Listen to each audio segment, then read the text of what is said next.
Ya. Nah, cuma satu cara untuk mengembangkan daya analisa. Selain berdebat ya, apa itu baca buku punya orang lain. Ya, ada belajar berdebat, terus ada belajar menganalisa kenapa karakternya begini dan sebagainya, terus ada belajar untuk ngomong ide Anda setelah berkembang ya. Itu cuma pakai buku.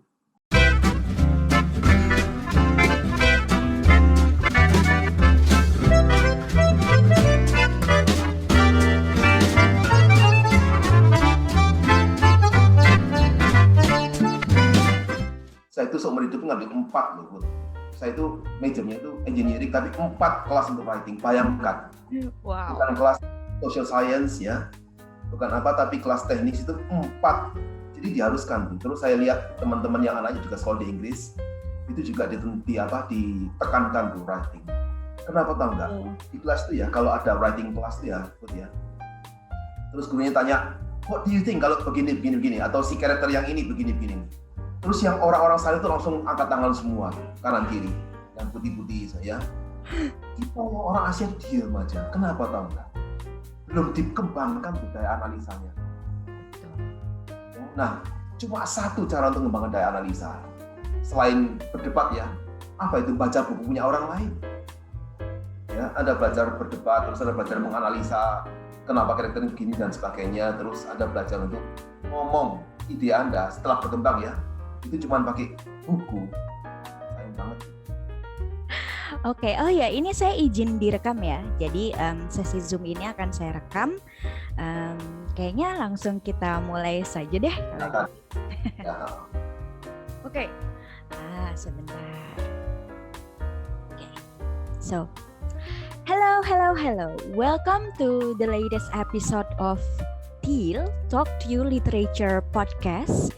Wah, ini tanpa terasa, ini kita sudah masuk ke season finale. Jadi ini sudah di episode 9 ya. And I think kalau dari episode sebelumnya kita udah ngomongin soal movies, drama, and then kita ngebahas juga tentang animation project, animation film. Nah, ada satu ini yang belum dibahas. Ada satu yang kayaknya, literature kalau nggak ngomongin ini kayaknya belum kena gitu. Nah, jadi kali ini episode Teal kita akan membahas soal kepenulisan, tentang menulis lah.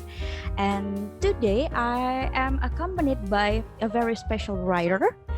Karena biasanya kalau kita membaca novel atau kita membaca cerpen, biasanya kita taunya kayak wah ini emang dia penulis gitu. Nah, tapi ternyata penulis tamu saya pada kali ini itu backgroundnya malah bukan kayak penulis, malah ternyata backgroundnya engineer malah ini. Nah, ini gimana ceritanya kok dari engineer study bisa ada ketertarikan menulis? Nah, we're going to discuss about it further afterwards. Okay, so tanpa berlama-lama lagi, saya perkenalkan saja. Guest star saya pada hari ini adalah I used to call him by Pak Cokro. Sebenarnya namanya Pak Sutanto ya, tapi dari kecil dipanggilnya, saya biasanya memanggilnya Pak Cokro. Okay, so I think I will just leave the floor to you, Pak Cokro. Bisa diceritakan, so who are you, and then how come you decide to write something gitu, despite the background of your study previously? Ya, jadi saya itu memang bukan penulis ya, cuma nulis untuk hobi doang. Terus kayaknya bukan cuma saya deh ya, banyak orang-orang yang latar belakangnya beda-beda ya, ada yang engineering, ada komputer, terus ada yang macam-macam deh ya. Tapi mereka punya bakat menulis tuh. Bukan bakat ya, maksudnya mereka punya hobi menulis. Menulis. Terus orang-orang yang nulis, terus ya udah, beberapa di antaranya itu bagus banget ya. Tapi karena memang mereka bukan milih profesi penulis, tidak diterbitkan. Ya. I see. Karya mereka yang mestinya itu bagus banget ya, itu ada di rak lemari, terus tahun demi tahun ngumpulin debu di Solo tuh, sayang ya. Nah, saya juga begitu. Saya itu background saya itu S1-nya di engineering, terus S2 di computer science. Sekarang pun saya itu bergerak di bidang komputer. saya itu seorang trainer. Tapi kadang-kadang begitu ada sore, kadang-kadang pengen nulis ya saya ambil komputer terus saya mulai nulis gitu tau loh. Padahal sebenarnya ya kayak I have been reading your work itu kayak dari saya SD deh. Dimulai dulu itu ada untayan kisah Natal ya. Dulu tuh ada serinya gitu. And then wah, I'm so intrigued karena cerita-ceritanya tuh selalu ada apa ya? Ada plot twist di akhir tuh yang kayak kalau pembaca, kalau bahasa Jawanya kayak getun gitu loh, kalau kayak ini kok jadi gini gitu. I think that's apa ya, the most memorable experience ketika saya membaca karya-karyanya Pak Cokro. Nah, I think the next question I think so, when was the first time you decide to write gitu? Apa sih yang men-trigger untuk oke, saya mau write gitu? Padahal kan tadi backgroundnya engineering gitu ya. And then why writing gitu? Hobi itu ya cuman kadang-kadang pengen nulis sesuatu gitu. Kadang-kadang di otak ini ada kayak bayangan terus ditulis. Nah, saya pertama kali nulis itu waktu saya kelas 5 SD, saya paling ingat tuh ya. Bukan pertama kali nulis, tapi pertama kali cerita pendek saya itu diterbitkan tuh kelas 5 SD. Waktu itu ada majalah Kawanku, zaman dulu ya. Iya. Majalah Kawanku itu pasti tahu semua deh, Kawanku, terus Si Kuncung, ketemu lagi ya. Berikutnya itu muncul Hai dan sebagainya ya. Nah, di Kawanku itu saya nulis cerpen, saya kirim tuh iseng-iseng kelas 5 SD itu ya. Namanya Kado tuh, cerpennya Kado. Pendek banget tuh, Put. Pendek bawah ya. Tapi diterima loh. Terus saya dapat uang honorarium ya. Itu Rp500. Rp500, tapi sebenarnya bukan uang tuh, Put. Ya udah ya. Terus saya tahu ternyata ada yang tahu ceritanya, terus ya udah saya mulai tulis dikit-dikit ya. Tapi sementara saya sekolah yang ini itu terus membangun karier dan sebagainya, saya kadang-kadang nulis itu. Oke. Nah, kan jenis tulisan tuh banyak ya Pak Cokro. Ada puisi, ada yang lain-lain. Nah, ini kok tertariknya secara spesifik ke fictions gitu, ke short story. Apakah sempat mencoba yang lain-lain juga untuk mengekspresikan diri gitu? Saya itu nggak terlalu ngerti tentang puisi loh. Oh, oke. Yang ngerti saya puisi itu. Padahal kadang-kadang baca puisinya orang itu, saya tahu tuh di dalam hati saya tahu ini bagus banget nih orang yang nulis milih kata-katanya itu loh ya. Iya. Concise, jadi maksudnya pendek banget, terus beberapa lain doang. Tapi saya tahu tuh ini pasti ada artinya tuh. Cuma nggak ngerti saya itu. Jadi kalau saya nggak nulis ya, saya nulis cerita kayak seperti yang lain-lainnya nulis cerita. Oke. Nah, tadi sempat diceritakan kan ya, pertama kali diterbitkan oleh majalah Kawanku. Nah, so far ini berarti ada berapa buku ini Pak Cokro yang sudah diterbitkan gitu? Kalau buku ada 8 buku saya. 8. 5 diantaranya fiktif. Terus salah satunya ya buku yang kamu baca itu buku yang Untayan Kisah Natal tuh ya. Ya. Itu orang-orang bilang itu karya saya yang paling mereka ingat. Okay. Terus selain 5 buku fiktif ada 3 buku yang non fiktif ya, know-how kayak Prestasi yang Mencekam. Nah, buku Prestasi yang Mencekam itu berhubungan sama karier saya atau profesi saya. Okay. Training orang untuk komputer ya, PowerPoint, terus Excel gitu. Jadi semua buku saya yang paling bestseller yang itu. Ya, setahun cetak ulang 3 kali, terus dicetak berkali-kali itu tahun sebelumnya tuh ya. Tapi jadi selain Prestasi yang Mencekam ada juga Langkah Pertama, terus satu lagi dari salesman ke sales presenter. Tapi 5 diantaranya itu memang fiktif. 3 novel, 2 sebentar ya. Jadi novelnya itu Suri Langga, terus Ahli Waris ke-6. Ahli Waris ke-6. Yang terakhir nih yang Rumah Teratai. Rumah Teratai, betul. Terus kumpulan cerpen yaitu Untayan Kisah Natal sama Sang Penagih. Sang Penagih itu detektif. Oh, oke. Wah, ini berarti lengkap. ada yang fiction dan ada non fiction. Oke, mungkin ini saya akan ngobrolin satu karya yang tadi sudah disebutkan ya. Salah satu karyanya tadi berjudul Rumah Teratai. Nah, speaking of construction, ini kapan proses menulis Rumah Teratai ini dimulai gitu, kayak kapan sih itu mulai menulis Rumah Teratai? Kan saya bilang tadi ya, jadi saya itu nulis itu tidak ada jadwalnya ya. Jadi kalau kita memang di profesi penulisan, jadi itu gini, kan saya tahu tuh beberapa temen ya yang penulis beneran nih ya. Jadi dia bilang saya tuh punya ide, terus dia tuh punya setumpuk kertas, terus mereka tulis idenya ya. Terus mereka bilang saya mulai nulis deh minggu depan gitu. Terus harus selesai dalam 3-4 bulan kayak gitu ya. Nah, Rumah Teratai itu munculnya mendadak tuh.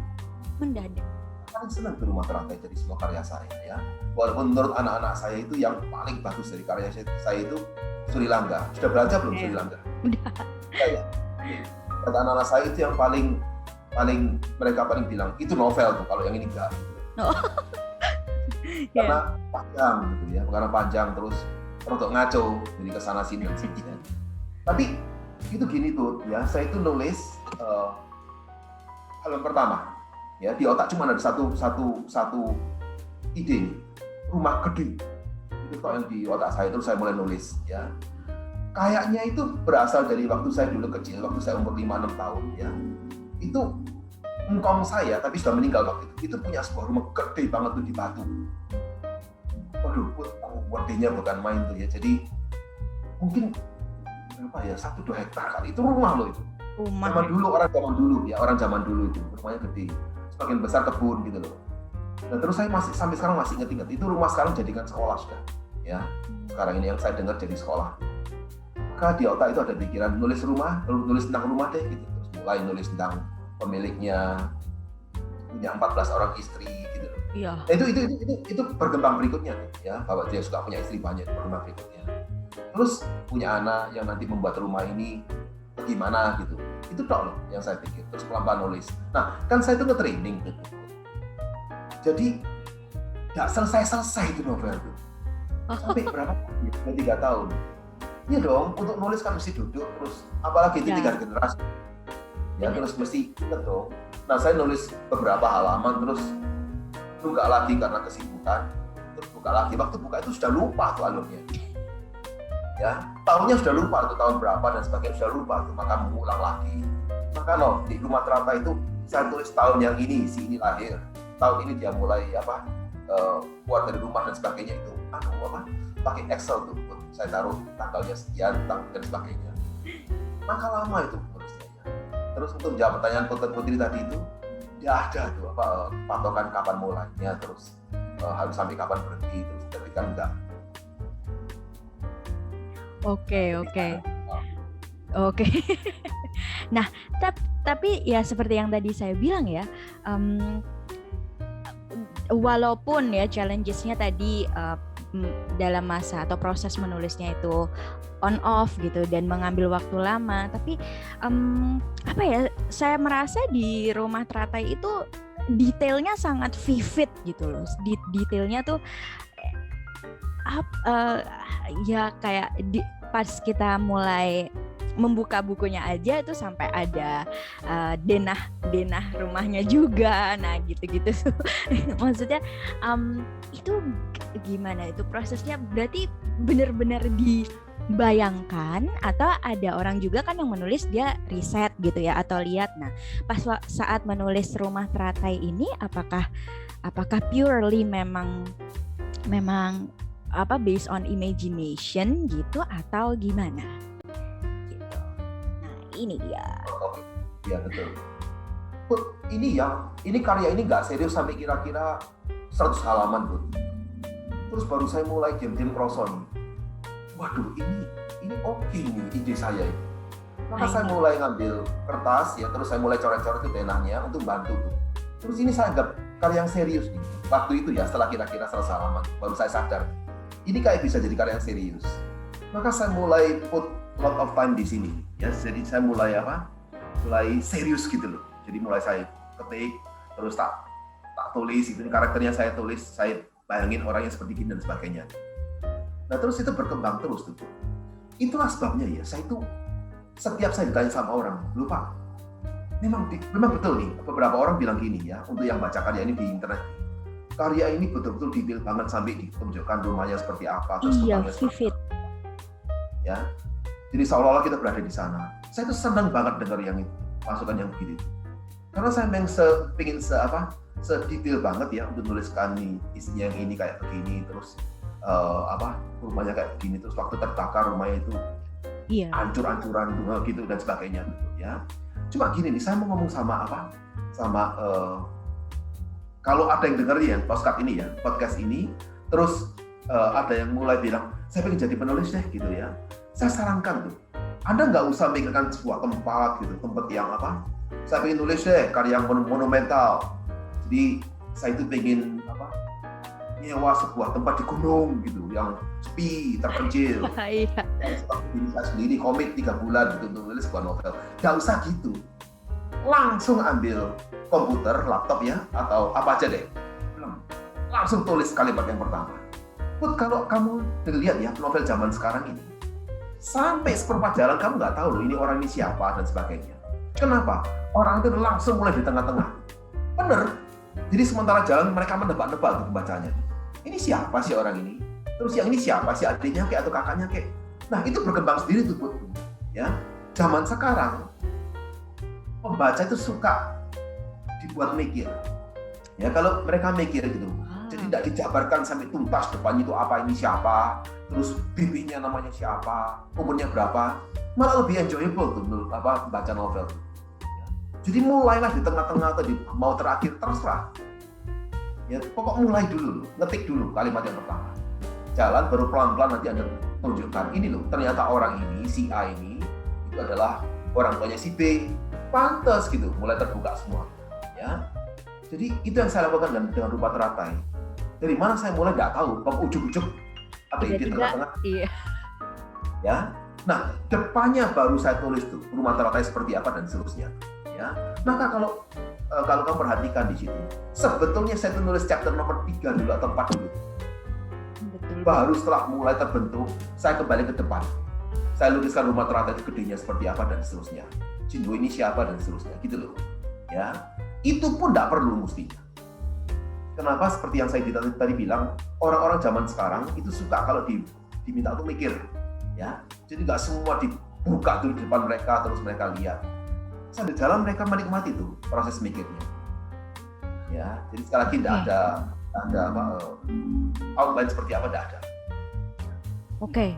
Nah, itu kan tadi kalau dari segi segi plot mungkin ya. Jadi kita bisa memulai cerita tuh langsung dari tengah, langsung dari seperempatnya gitu. Nah, ini nih menurut saya ini salah satu masalah ya atau problems that are often faced by my students gitu.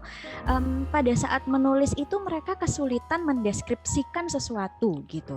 Nah, kalau dari Pak Cokro sendiri itu to what extent sih a writer should describe things in the story gitu.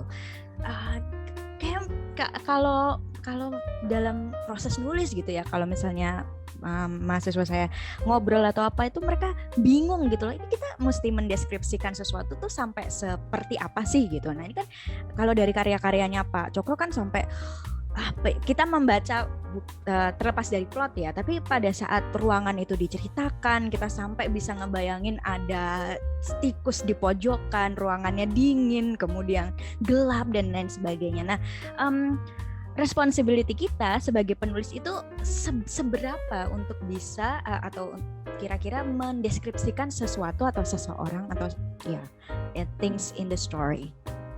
Oke, kalau saya tadi bilang mulailah dari mana saja, mungkin saya kesusu terlalu cepat nih ya. Sebetulnya gini Putri, tetap yang namanya karakter itu kita sebagai penulis harus jelas nih. Ini orang ini modelnya kayak apa, bahkan tingginya pun saya bayangkan tuh ya. Kayak Jinwo itu saya bayangkan tingginya nggak terlalu tinggi tuh, 160 cm, perut gemuk gitu. Tapi memang dia karismanya gede banget. Nah, yang si Ang Lee anaknya, saya bayangkan tingginya kira-kira 160 cm, kulitnya agak gelap, terus untuk pincang. Itu menurut saya ya sebagai seorang penulis harus jelas karakter Anda. Nah, plotnya baru nanti berkembang sejalan dengan Anda nulis kalimat demi kalimat. Contohnya gini nih, mosok saya bisa tahu sih dari awal bahwa nanti anak ini keluar dari rumah teratai terus kumpul sama orang-orang kelas bawah di Jawa Tengah, terus tinggal di gang yang ada pelacurnya kayak gitu. Nggak mungkin dong. Iya. Karena kalau lihat karya orang yang lain ya, kayak Dr. Sipaku dan sebagainya, saya nggak percaya dia tahu dengan pasti, oke? Nanti harus nulis ini, nanti orang ini masuk ke sini, terus ditembak. Nggak mungkin tuh. Itu kapan munculnya? Sejalan dengan Anda ngetik. Along the way, betul. Iya, ongoing. Nah, tapi tetap nih, Anda mesti jelas karakternya. Terus kalau dia kenalan sama orang yang baru, Anda mesti jelas karakternya. Makanya kalau yang itu saya nggak main-main yang itu, ya saya tulis nih. Orang ini begini, terus ketemu yang baru, ya, wah misalkan cantiknya bukan main, terus cuma pakai, karena orang Kalimantan pakai rok top gitu loh, nggak pakai atasan dan sebagainya, ya. Itu saya bayangkan dengan jelas. Itu bantu bukan cuma mereka, tapi bantu saya juga dibayangkan. Oke, jadi bedanya itu ya, kalau plot itu bisa berkembang along the way, tapi kalau memang situation atau karakternya itu sendiri ya benar-benar harus dijelaskan dengan detail, dan itu berarti ya tanggung jawab kita, karena kayaknya kalau dari karya apa ya pas tugas menulis atau sesi sesi coaching atau apa pada saat menulis itu memang salah satu problem yang terbesar yang biasa ditanyakan adalah tentang how to describe things gitu, dan memang ya tadi dari jawabannya Pak Cokro menjadi tanggung jawab kita ya untuk memberitahu orang ini seperti apa, tingginya seberapa, dia karakternya seperti apa, terus konteksnya dia di daerah mana, pakaiannya seperti apa, ya. Nah, saya itu paling ingat omongan Sidney Sheldon, tahu ya Sidney Sheldon ya. Buat saya itu orang yang paling sukses tuh. Dia sukses di profesinya sebagai penulis, sutradara, dan juga kadang-kadang main drama juga dia. Ya, Sidney Sheldon tuh. Saya dulu mikir ini orang sama nggak sih yang nulis Midnight Midnight itu, sama yang buat Dream of Jane itu sama nggak? Orang yang sama ternyata Sidney Sheldon. Nah dia bilang begini waktu diwawancarai, ya ini waktu saya dulu ini, saya sempat lihat dia waktu masih hidup ya. Dia diwawancarai terus dia bilang gini. I cannot wait to hear what I'm going to tell myself tonight. Ngerti nggak? Jadi waktu dia nulis bukunya dia belum tahu mau ngapain tuh. Nah waktu dia nulis dia baru tahu, ceritanya. Jadi dia itu cerita bukan sama pembaca tapi sama diri sendiri tuh. Kapan munculnya? Waktu dia mulai nulis. Pada saat menulis. Ya. Tapi memang betul tuh Put ya. Kita sebagai kalau kita dikasih sama Tuhan ya bakat atau berkat untuk bisa nulis nih. Kita mesti nulis yang benar dulu. Nah, okay? Hana itu bilang gini, kamu dikasih berkat sama Tuhan kalau nulis yang berantakan gitu, kayak yang Rumah Teratai kan sangat beladi itu. Kok masih ingat nggak cerita saya yang bilik 54, masih ingat nggak cerita itu? Yang mana? Yang bilik 54 di dalam Hutan Kisah Natal. Yang mungkin saya nggak ingat judulnya, tapi saya ingat ceritanya mungkin. Yang balas dendam karena mamanya punya saudara kembar. Mamanya kembar ternyata. Aduh itu paling favorit itu. Wah. Iya itu. Kan saudara kembar datang dari desa ke sana kan ya. Terus kan rusak loh semua tangganya itu. Nah terus mamanya meninggal, mamanya berantakan dan sebagainya kan. Iya. Terus dia tahu dia dendam banget kan. Ini ketahuan tuh. Akhirnya keluar terus bibinya ini ketahuan. Jadi pelacur di bilik nomor 54 kan tua sudah. Iya. Maka dia datangi tempat itu Put. Terus dihancurin tuh karung dendamnya tuh. Iya marah-marah tuh ya. Kalau kamu masih ingat, hancurin terus dipukul sana sini terus. Terakhir nih bagian yang istri saya bilang jangan sekali-sekali nulis beginian. Dia akan kencingi itu karena dendamnya kayak gini. Sorry buat teman-teman yang lain. Terus saya juga mikir-mikir nih. Waktu dicetak itu loh ya. Kan satu malam sebelum dicetak Rumah Teratai kan saya mesti tanda tangan. Bener nggak ini yang Anda mau printing nantinya kan ya. Terus itu mikir berjam-jam, mau nggak dimasukkan kalimat itu. Akhirnya saya putusin masuk loh Pak. Kenapa aku? Kan semakin dia itu kan semakin berperan begitu. Maka nanti akhirnya masuk kalimat yang itu ya buka celana itu kencing itu tubuh bibiknya dan sebagainya. Bibinya itu betul. Nah, terus di akhir kita baru tahu kenapa kok beladi banget gitu ya. Maka saya itu mikir gini nih, kalau kamu dikasih berkat sama Tuhan untuk nulis, kamu mesti nulis sesuatu yang menurut kamu benar ya, tapi membekas di otaknya itu tuh pembaca, ya. Mesti membekas dan betul-betul mereka belajar sesuatu yang baru gitu loh. Jadi mereka baca karya Anda 4-5 jam itu tidak percuma. Tapi mereka bisa pakai moralnya untuk memperbaiki hidup mereka. Itu tugas kita sebagai penulis. Wow, luar biasa. Iya benar. Ya. Betul. Tapi memang ini salah satu karya yang ya itu tadi pas kalau selesai dibaca tuh ada rasa aduh getun kayak aduh saya kayak malah pembacanya sampai ngeman karakternya sampai aduh gitu. Ya, Oke, tadi tentang bagaimana memulai cerita, terus bagaimana kita mendeskripsikan karakternya. Nah, pertanyaan selanjutnya mungkin ya, kalau tadi kan plot itu akan terpikirkan sejalan dengan kita menulisnya bagaimana ya. Jadi ide bisa macam-macam. Nah, kalau misalnya dari sisi Pak Cokro ya. How much ya, sebentar, maksudnya saya tadi mau mulai seperti ini. Apakah Pak Cokro sendiri sempat mengambil kelas writing? Nah, karena tadi yang awal kan belum di-record tuh. Walaupun backgroundnya tadi engineer study gitu ya, tapi apakah sempat mengambil kelas writing juga gitu?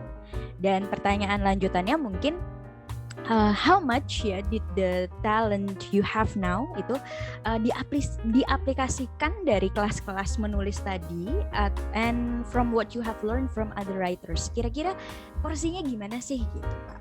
Ya, pertama-tama ya saya ulangi lagi.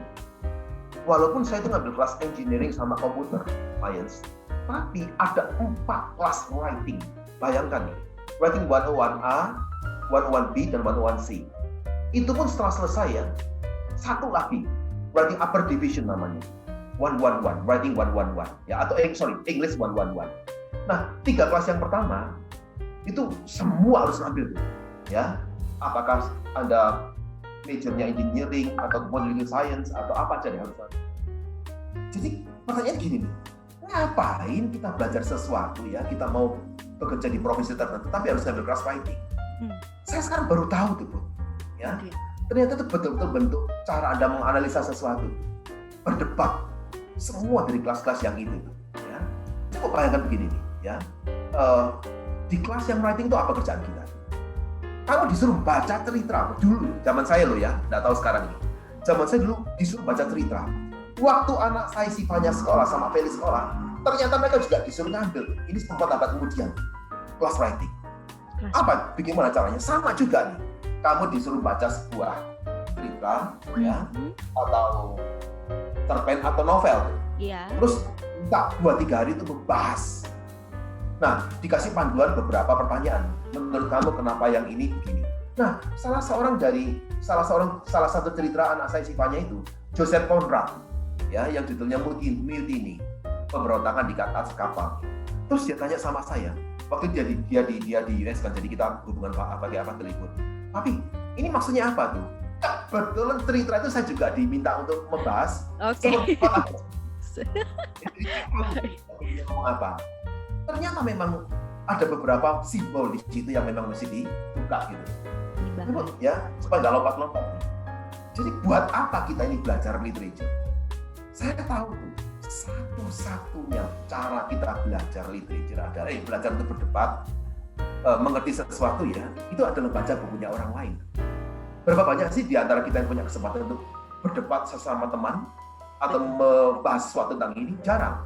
Maka kalau nggak ada pakai apa? Buku karyanya orang lain gitu loh, ya. Jadi balik lagi tadi ternyata Pak Cokro actively ngambil writing class gitu. Nah, masih berkaitan dengan topik tersebut. Nah, ini waktu itu saya nonton interviewnya Salman Rushdie, ya, beliau bilang there are things that can be taught in writings, ya, ada, tapi there are also things that cannot be taught in writings. Nah, kayak for example the observation and then recall experience of how people talk and so on. Nah, kira-kira apakah Pak Cokro setuju dengan opini tersebut gitu? Oke, nah ini rada sulit ya, Bu ya. Soalnya gini nih, saya itu ngajar presentasi, ya. Terus gini nih, saya kan lihat tuh ribuan murid ya. Terus beberapa di antaranya itu memang kalau ngomong tuh pinter Paul, ya hebat banget ya. Ngomong terus caranya ini terus begitu dia lupa triknya seperti apa, dia bisa dengan mulus banget dia muter ke tempat yang lain terus jadi seolah-olah cara dia ngomong itu betul-betul bagus banget ya gitu. Beberapa di antaranya memang nggak terlalu. Maka begini pertanyaannya, di luar sana tersedia belasan teknik presentasi, oke? Tapi apakah orang yang memang nggak terlalu bakat presentasi setelah ngambil 20 kelas presentasi begini, dia berubah langsung jadi pembicara yang dahsyat? Berubah nggak dia?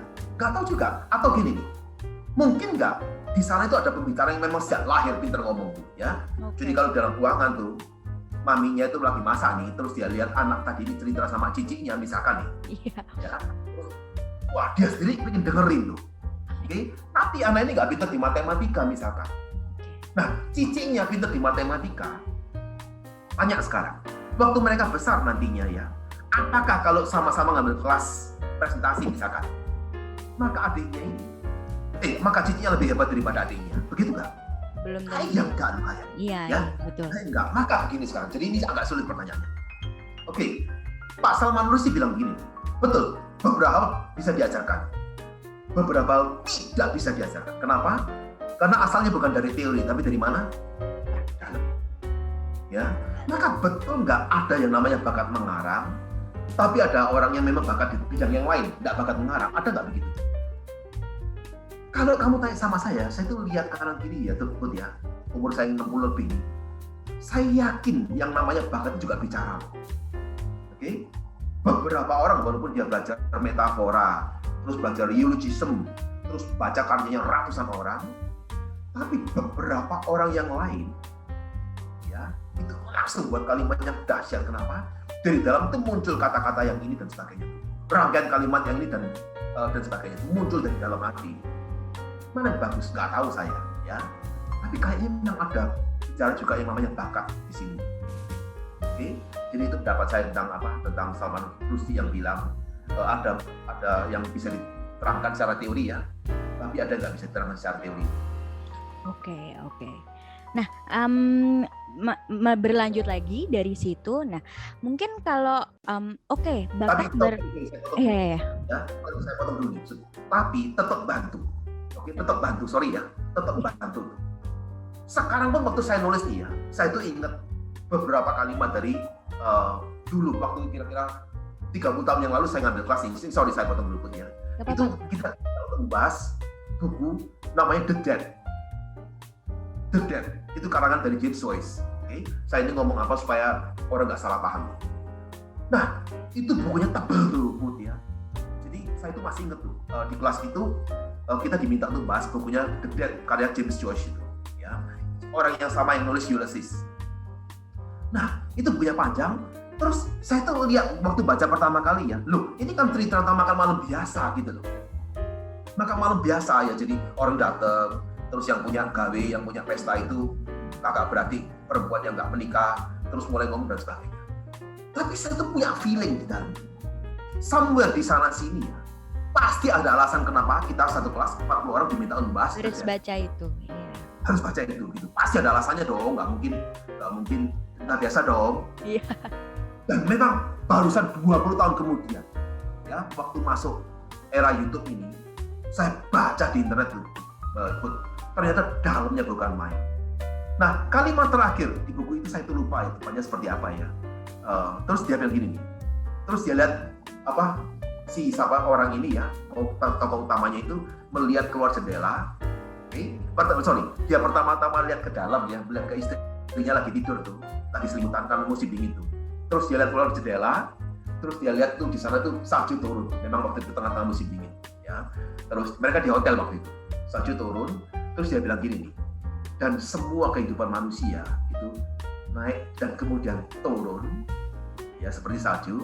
Dan ini berlaku di kalangan orang-orang hidup dan orang-orang mati. The living and the dead, itu kalimat terakhir. Baru 20 tahun kemudian begitu saya tahu bahwa semua karakter di kalimat di cerita itu sudah mati. ya. Jadi bahwa setiap hari, kamu baca deh The Dead ya, di internet deh, baca deh buku itu ya. Walaupun panjang Anda merasa bosan ya, baca deh sampai akhirnya. Oke, banyak kalimat-kalimat tersembunyi di sana gila-gilaan ya. Nah, ternyata gini dia bilang, you mau jadi penulis yang terkenal kayak, you mau jadi orang kaya kayak, orang yang famous kayak dan sebagainya, percuma semuanya. Kenapa? Pada akhirnya semua seperti salju yang turun dari atas ke bawah dan hilang. Kenapa? Kamu sama dengan orang hidup dan orang mati, sudah seperti orang mati apa itu tidak mencapai apa-apa. Biar semua orang bakal mati nggak mencapai apa-apa. Itu loh baru saya sadar. Ya ampun, tak baca ulang lagi tuh buku itu. Ya, oke, sorry saya potong nih. Yuk monggo. Maka kesimpulannya ya, maka baca begitu ada nggak gunanya buat saya? Oh, ada. Ya, nek saya nulis atau apa ada gunanya buat saya. Saya hati-hati sama kalimat saya tuh ya. Gimana? Oke. Nah, iya sama sih. Sebenarnya tadi hanya mau melanjutkan. There are things yang memang bisa dilatih gitu ya. Ada ya, makanya ada coaching klinik dan lain sebagainya. Nah, mungkin satu tips kali ya dari Pak Cokro gitu. Gimana sih caranya kita mengasah kepekaan gitu in seeing things? Karena kan yang memperkaya kita saat menulis ya berarti observasi kita kan. Nah, kira-kira step pertamanya kalau untuk young writers gitu, yang masih meluap-luap ingin discover things. Nah, salah satunya mungkin gimana sih caranya supaya kita bisa lebih peka melihat keadaan ya, atau pada saat kita observasi orang yang kita temui. Nah, gitu itu ada tipsnya nggak nih?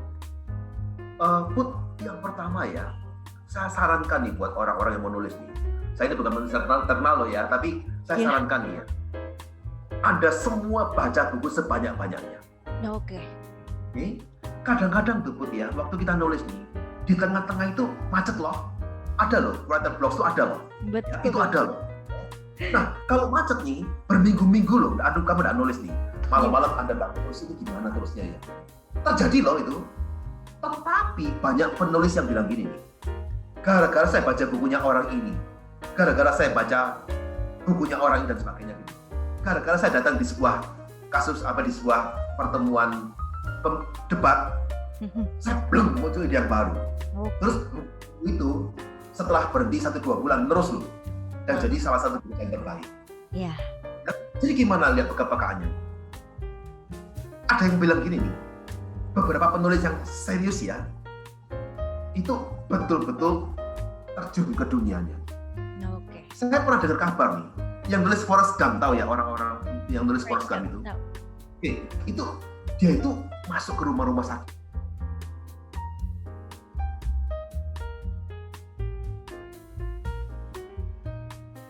Ya.